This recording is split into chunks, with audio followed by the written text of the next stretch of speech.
akan terjadi pada kita dalam beberapa ratus tahun ke depan atau 1000 tahun? Bagaimana alam semesta akan berakhir? Bagaimana bisa aku tahu itu? Hei, faktanya tidak ada yang tahu pasti. Namun kita bisa mengkaji semua teori yang ada dan mencari tahunya. Beruntung kita punya proyektor waktu ini untuk melihatnya secara langsung. Ayo kita lihat. Mari kita mulai dengan masa depan kita sendiri.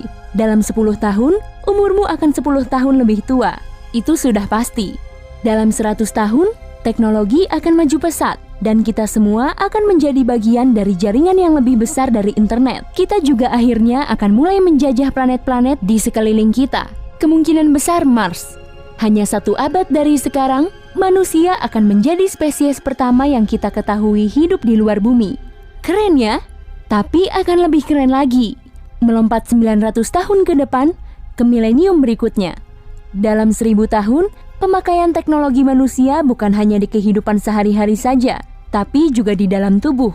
Pernah dengar tentang cyborg? Jika hal itu terdengar seperti fantasi ilmiah untukmu, bersiaplah untuk terkejut. Itulah yang akan terjadi pada manusia di masa depan. Lalu terjadilah 10.000 tahun dari sekarang. Antares, bintang supergiant merah paling terang ke-15 di langit malam kita, akan mengalami ledakan supernova. Peristiwa dahsyat ini akan mudah dilihat dengan mata telanjang, bahkan di siang bolong, kalau masih ada manusia untuk menyaksikannya. 100.000 tahun di masa depan. Dan banyak konstelasi bintang yang kita kenali telah berubah karena pergerakan alami bintang. Pada saat yang hampir bersamaan, Phaeae Canis Majoris, sebuah bintang super terang, akan mengalami ledakan hypernova, versi supernova yang jauh lebih kuat yang akan menghancurkan puluhan atau bahkan ratusan planet terdekat dan satelitnya. Sementara, bumi akan merayakan ulang tahunnya dengan erupsi supervolkanik, mengakibatkan magma panas dan abu vulkanik menyelimuti ribuan kilometer persegi daratannya. Dalam 500.000 tahun, planet kita akan dihantam bongkahan batu besar dari langit, asteroid berdiameter sekitar 0,8 km. Jika manusia tidak menemukan cara untuk menghadapinya, ini akan menyebabkan kehancuran massal di bumi. Setelah 1 juta tahun, 2 dari 4 bulan Uranus akan bertabrakan, menyebabkan kehancuran di planet itu. Pada saat yang sama, Betelgeuse, salah satu bintang paling terang di galaksi kita, akan meledak dan terlihat jelas dari bumi. Hanya 400.000 tahun kemudian, Phobos, salah satu dari 2 satelit Mars, akan pecah karena meningkatnya tarikan gravitasi dan sang planet merah akan memiliki rangkaian cincinnya sendiri seperti Saturnus. Dan di tempat yang jauh, di tepi tata surya, bintang pengembara bernama Gliese 710 akan memasuki awan Oort, sebuah ladang komet es yang membatasi tata surya kita. Karena bintang ini, banyak dari komet itu mungkin akan bergerak ke arah bumi yang akhirnya membombardirnya dari ruang angkasa. 110 juta tahun dari sekarang, matahari akan menjadi 1% lebih terang. Ini akan mengubah iklim di setiap planet di tata surya. Sedikit demi sedikit membuatnya semakin panas. Setelah 2 miliar tahun, terangnya cahaya matahari akan menyebabkan laut di bumi menguap. Akibatnya, hampir semua kehidupan di planet kita akan punah. Kecuali beberapa yang paling sederhana, di mana mereka pun akan segera punah juga. 4 miliar tahun lagi, galaksi Bima Sakti akan bertabrakan dengan galaksi Andromeda. Lubang-lubang hitam supermasif di pusat keduanya akan saling mendekat dan menyatu, menjadi lubang hitam hypermassive yang memiliki massa setara miliaran matahari. Dan peristiwa ini akan menghasilkan galaksi baru, Mildromeda, atau mungkin Anway. Dan mereka akan mengadakan konvensi penjualan besar dan mencoba membuatmu bergabung.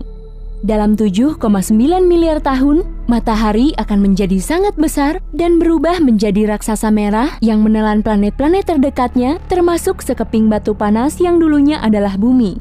Namun ia kemudian akan runtuh menjadi bintang katai putih dalam 8 miliar tahun. Planet di tata surya yang selamat dari bencana ini akan kehilangan panas dengan cepat karena matahari akan menjadi 2 kali lebih kecil dari sekarang.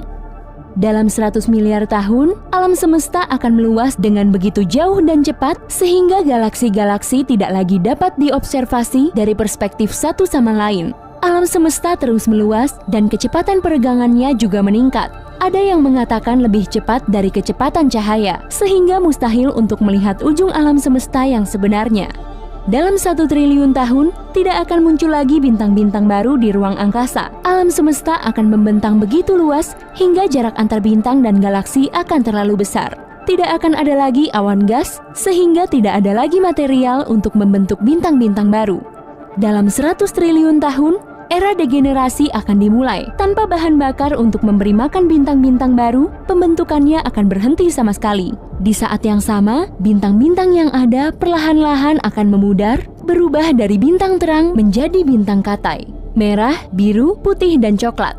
Dalam 120 triliun tahun, hanya katai putih dan coklat yang akan tetap tinggal di mana bintang-bintang dahulu berada. Semua bintang itu sudah kehabisan bahan bakar dan ruang angkasa akan terserak sisa-sisa bintang yang memudar. Alam semesta menjadi tempat tinggal yang gelap. Bintang katai coklat akan sesekali bertabrakan dengan satu sama lain, melebur menjadi bintang katai merah untuk waktu yang singkat.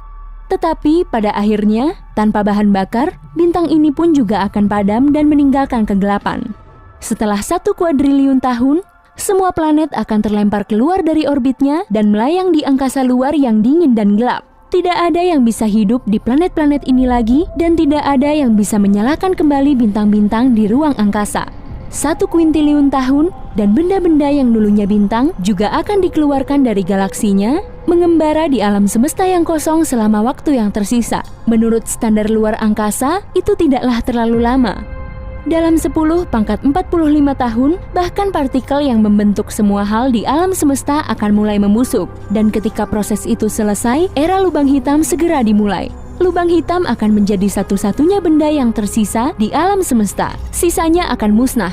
Tetapi bahkan lubang hitam pun tidak abadi. Benda langit ini juga akan membusuk. Dan itu akan terjadi sekitar 10 pangkat 107 tahun dari sekarang. Apa yang tersisa setelah lubang hitam hilang adalah ruang hampa murni yang berisi partikel-partikel subatomik kecil. Akan ada samudera kehampaan luas dan tidak dapat dipahami hingga hal-hal kecil itu pun lenyap juga, mengakibatkan alam semesta kosong total. Nah, untuk berkuintiliun-kuintiliun tahun, tidak akan ada apa-apa. Periode ini disebut era kegelapan, dan waktu tidak lagi jadi masalah pada saat ini. Tetapi, jika kita melompat ke depan dalam durasi yang tak terhitung tahun, apa ini? Ruang itu tampaknya bergerak. Itu beriak. Riak-riak itu semakin besar dan luas, menyerap semakin banyak alam semesta yang kosong. Tetapi, bagaimana ini bisa terjadi dalam ruang hampa? Ya, itu karena kehampaan palsu yang hadir berdampingan dengan yang asli. Belum ada yang tahu persis itu apa. Tapi, jika kamu menonton lebih lama, kamu akan melihat, lihat itu. Kehampaan palsu baru saja meluas dan memanas hingga suhu ekstrim, lalu meledak di ruang hampa, mengisinya dengan energi baru, memberikan kehidupan ke alam semesta yang baru, atau mungkin tidak sama sekali. Kita mengetahui peristiwa ini sebagai Big Bang. Begitulah cara alam semesta kita dilahirkan, dan bagaimana alam semesta akan dilahirkan kembali setelah bermiliar-miliar tahun. Kesimpulannya, menurutku sekarang sepertinya saat yang tepat untuk hidup. Pastikan kamu keluar dan bermain hari ini. Bekerjanya bisa diundur dulu. Begitu juga alam semesta. Jadi, begitulah kawan. Hey, jika kamu belajar hal baru hari ini, klik tombol suka di video ini, lalu bagikan pada teman-temanmu. Dan berikut adalah beberapa video keren lainnya yang bisa kamu tonton. Klik saja di sebelah kiri atau kanan layar. Dan ingat, tetaplah di sisi terang kehidupan.